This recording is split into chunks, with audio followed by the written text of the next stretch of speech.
자, 앞서 글로벌 시황 살펴봤습니다. 이에 대한 분석 내려보도록 하겠습니다. 오늘도 장혜진 앵커와 로제타 투자자문 최진석 포트폴리오 팀장 함께하겠습니다. 어서 오세요.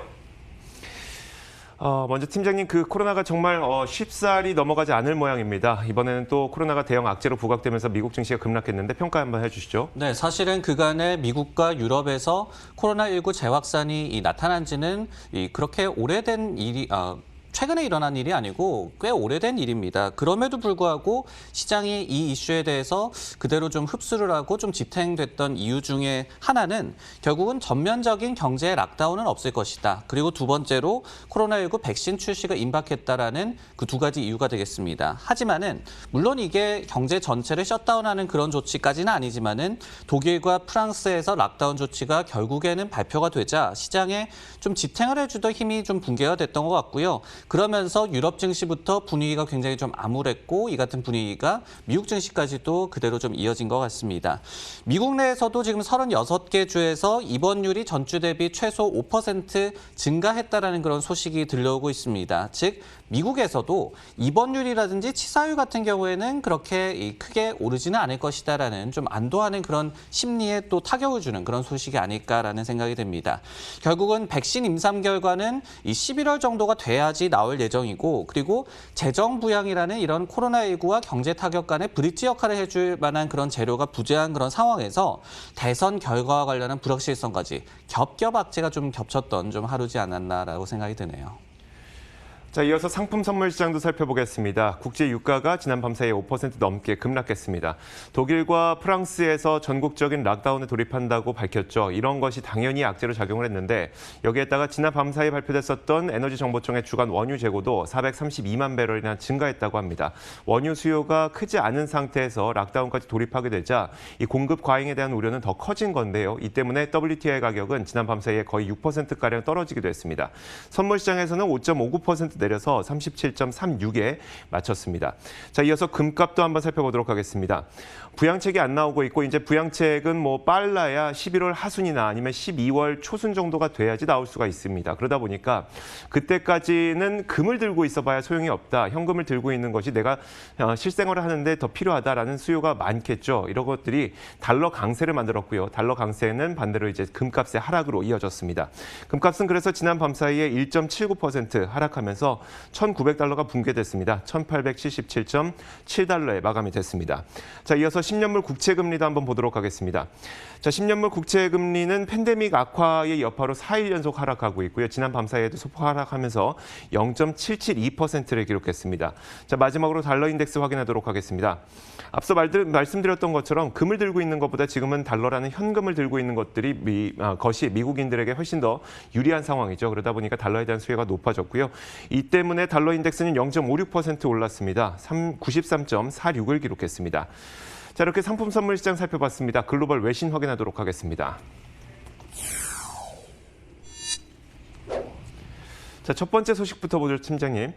네, 월가의 공포 심리를 반영하는 이 변동성 지수죠. 빅스 지수가 이날 4개월여 만에 가장 높은 수준으로 치솟은 것으로 나타났다는 소식을 준비해봤습니다. 로이터 통신에 따르면은 장중에 40.35까지 상승한 빅스 지수 같은 경우에는 지난 6월 15일 이후에 최고치까지 상승한 걸로 나타났는데요. 미국과 유럽 내에서의 코로나19 케이스 급증 그리고 이에 따른 증시 급락이 공포 지수의 상승세를 야기했다는 해석이 나오고 있습니다. 그리고 코로나19 팬데믹뿐만이 아니라 최근에 미국에서의 재정 부양 협상 계류 그리고 다음 주로 예정이 돼 있는 그 대선과 관련한 불확실성 역시도 공포 심리를 자극하고 있다라는 분석이 나오고 있는데요. 빅스 지수 같은 경우에는 이번 주에 12포인트 이상 올라서 3월 중순 이후에 최대 주간 상승폭을 향해서 달려가고 있는 상황입니다. 모두가 기억을 하시겠지만은 바로 3월 중순이라는 거는 코로나19와 관련해서 증시가 저점을 찍었던 그 당시를 지칭하는 것이 되겠습니다. 한편 이 미래에 대한 불안 심리를 반영하는 빅스 선물 지수 12월 물로 집계가 되고 있는데요. 이 선물 지수 역시도 3월에 거래를 개시한 이후에 최고치까지 상승했다라고 합니다. 다만 선물보다는 빅스 현물 지수가 훨씬 더 높은 수준을 유지하고 있기 때문에 투자자들은 차후의 일보다는 당장 현재 불안감에 좀 더 매몰되고 있는 것으로 나타나고 있습니다. 자, 공포 심리가 확산된다면 증시의 부진이 더할 수가 있을 것 같은데 그렇다면 빅스 지수의 추가적인 상승이 전망되고 있을까요? 지금 보면은 공포지수가 단기적으로 추가 상승할 수 있을지 그 여부에 대해서는 대선이 얼마나 좀 명확한 결과를 도출할 것이냐에 따라서 좀 달릴 것 같습니다. 예를 들어서 이 투자정보 미디어 시킹알파에서는 박빙 결과가 예상되고 있기는 하다. 하지만은 이에도 불구하고 선거일에 이른바 꿀잠을 잘 만큼 굉장히 좀 명확한 결과가 나올 경우에는 빅스 지수가 그때는 좀 급락할 수 있다라고 가능성을 내비쳤고요. 다만 이 대선과 좀 무관하게 불안 심리는 어느 정도 지속될 것이라는 예상도 좀 많이 나오고 있습니다.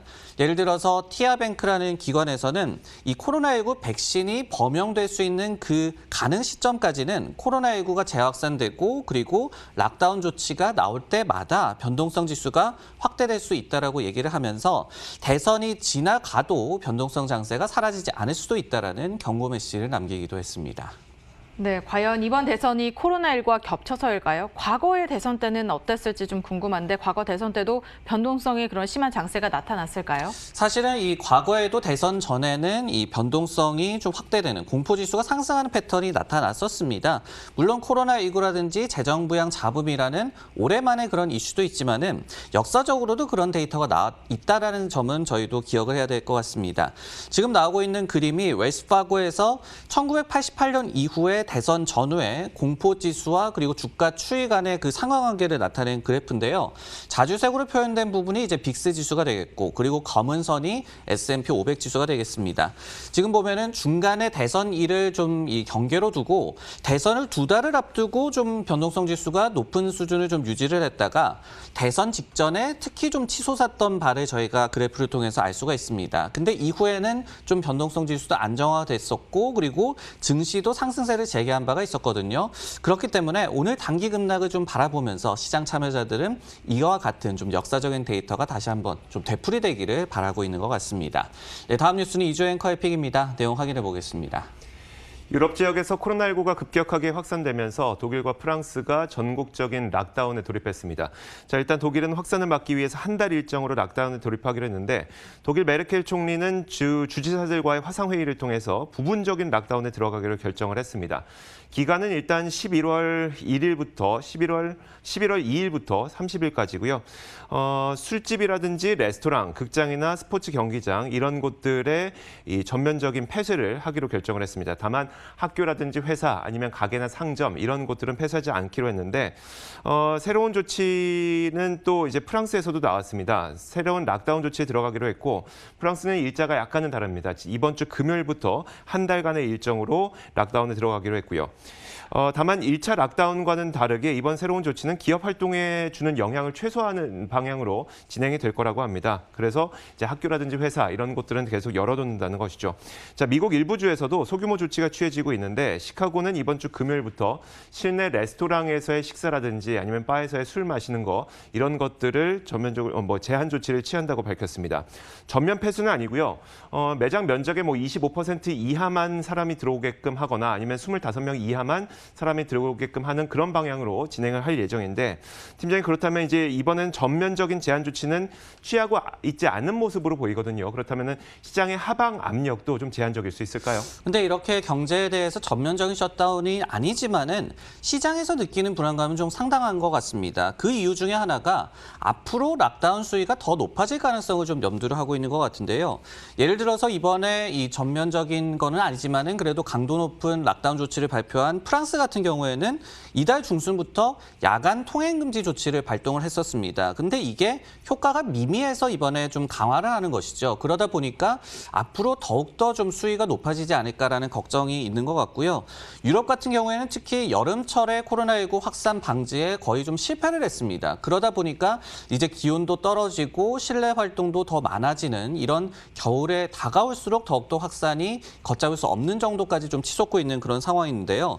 관건은 또 한 가지는 이 미국에서의 락다운 조치가 나올지 여부로 쏠릴 것 같습니다.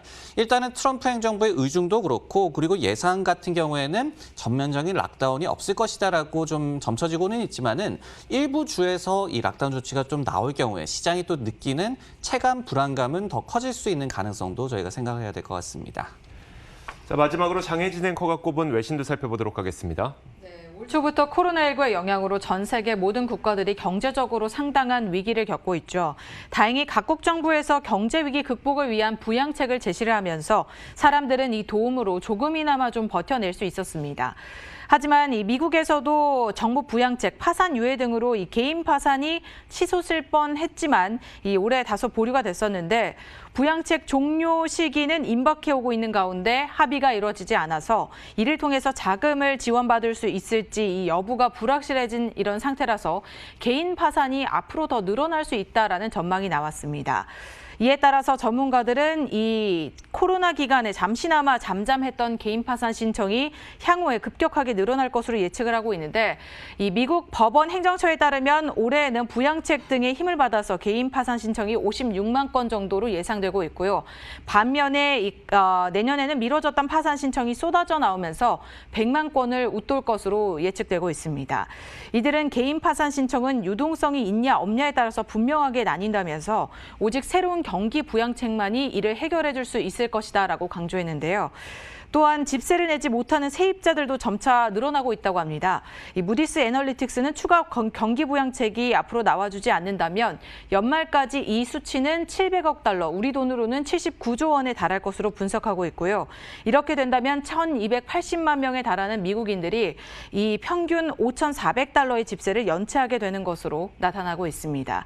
부양책 합의 지연에 따른 월가의 전망은 어떤 변화를 보이고 있을지 궁금한데 사실 오늘 시장만 보더라도 3%대 급락하는 모습을 보였습니다.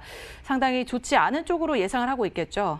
네, 일단 기대감은 많이 좀 약화가 된 것 같습니다. 대선 전에 재정부양 합의 가능성에 대해서는 거의 이제 사실상 무산이다라고 느끼고 있는 것 같고요. 그리고 이 사안과 관련해서도 결국은 불안한 이 시장 상황을 반영해서 투자자들이 어느 쪽에 초점을 맞추고 있느냐도 달라지는 것 같습니다.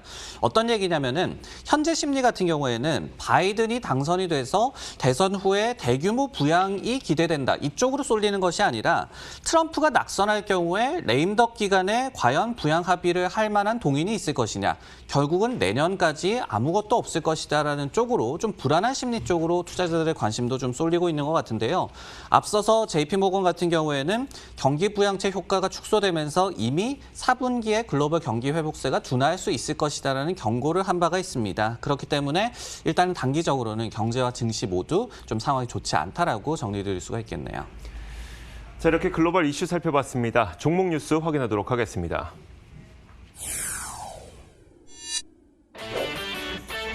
오늘의 종목 뉴스입니다.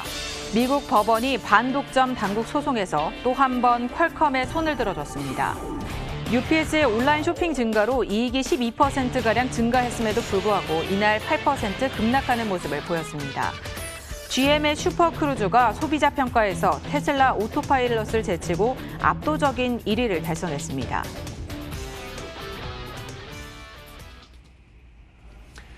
자, 팀장님의 퀄컴 이야기부터 한번 들어볼게요.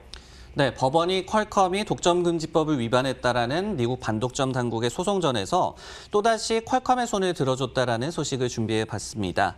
미국 구순회 항소법원은 이날 퀄컴의 반독점법 위반에 면죄부를 부여했던 지난 8월 판결에 대해서 재심의를 해달라고 요청을 했던 연방거래위원회 FTC의 요청을 받아들이지 않겠다는 뜻을 전했습니다.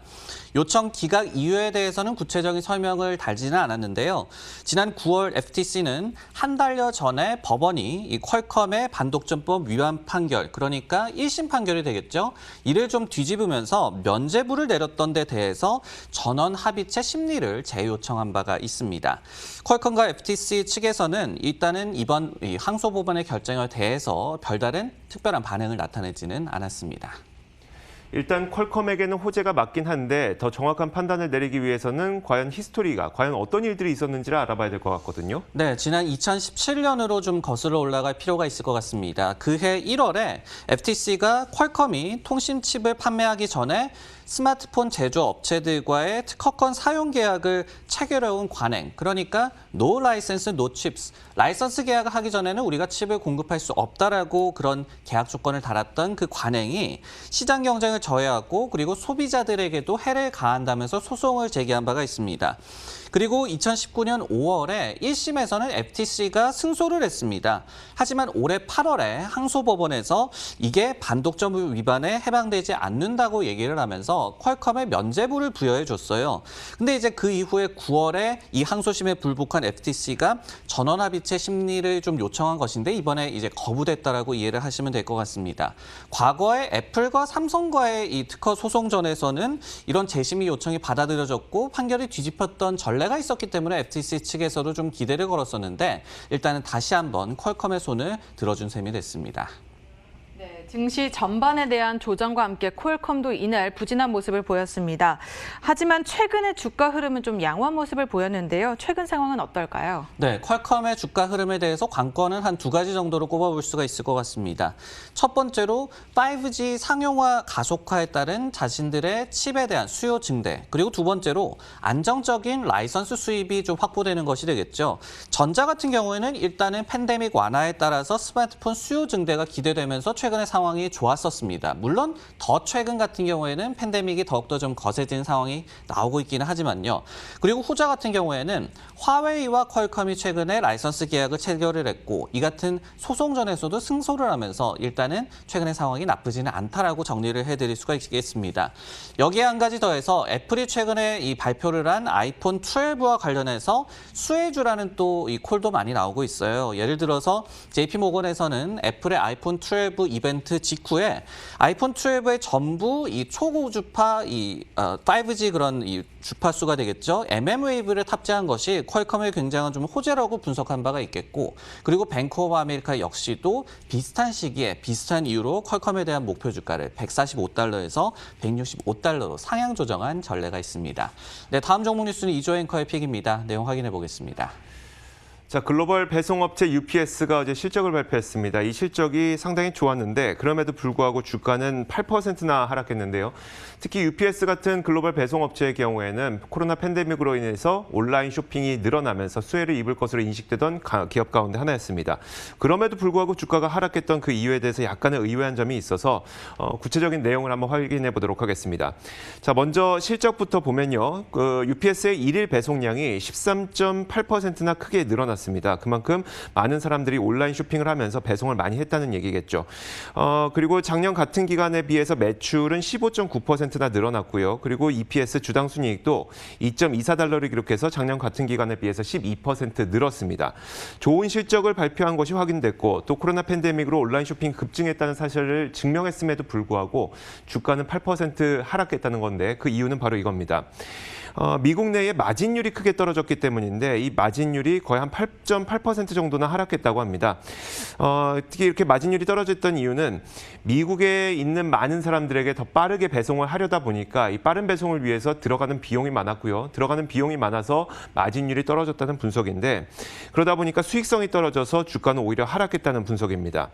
배송 수요가 급증하는 건 사실이지만 수익성이 악화되면서 주가가 하락했다는 얘기인데요. 팀장님 그러면은 이제 이런 현상을 좀 어떻게 봐야 될까요?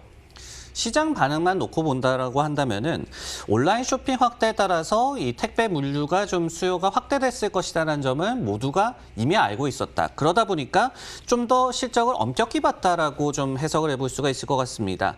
여기에 또 더해서 실적 발표 전에 UBS 같은 경우에는 물류 수요 증대와 그리고 이에 따른 가격 인상 여지 등을 근거로 해가지고 마진 개선을 좀 기대를 했었거든요. 그렇기 때문에 이 같은 점을 좀 감안을 한다라면은 이 마진 과 관련해서 악재가 나왔다는 점에 시장이 좀 더 실망하지 않았나라는 생각도 듭니다. 다만 이 같은 UPS 실적 같은 경우에도 오늘 시장 상황 전반이 좀 좋았다고 한다면은 실적을 또 좋게 볼 여지도 있었던 것 같은데요. 예를 들어서 실제로 크레딧 스위스 같은 경우에는 높았던 기대치를 충족을 했다. 그리고 미국 같은 경우에도 물론 좀 둔화하기는 했지만은 이익률도 양호한 수준이다라는 분석을 제시하기도 했습니다. 자, 마지막 종목은 장혜진 앵커가 꼽았습니다. 어떤 기업일까요? 네, 최근 자율주행에 대한 관심이 뜨겁습니다. 테슬라는 최근에 이 완전한 자율주행 베타 버전을 공개를 했고 이외에 다른 완성차 업체들도 자율주행 흐름에 매우 뒤따라가는 그런 모습을 보이고 있는데요. 그런데 이번에 미국 소비자 매체 컨슈머 리포트에서는 주행 관련 시스템에 대한 평가를 한 결과 이 GM의 반자율주행 운전 보조 시스템인 슈퍼크루즈가 테슬라의 자율주행 서비스인 오토파일럿을 크게 제치고 크게 앞지른 것으로 나타나고 있습니다. distant second라는 표현을 썼는데요. 이는 1위와 차이가 크게 벌어진 2위라는 표현입니다. 매체에서는 총 17개 시스템을 테스팅을 했고 이 GM의 캐딜락 CT6 세단에 탑재된 슈퍼크루즈 기능이 100점 만점 중에 69점을, 테슬라 모델 Y 오토파일럿이 57점을 기록했다고 전해지고 있습니다. 점수 차이가 상당히 나타나죠.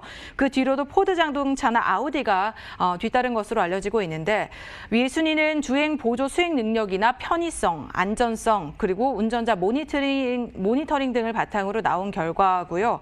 운전 보조의 정도가 좀 달랐다고 합니다. 완전 자율주행인 테슬라인 반면에 반자율주행인 GM이 되겠죠. 이번에 그런데 주목해볼 만했던 것은 GM의 슈퍼크루즈는 미국과 캐나다 내 지정된 고속도로에서 약 20만 마일가량을 핸즈프리, 즉 손을 쓰지 않은 채 주행이 가능했다는 점입니다.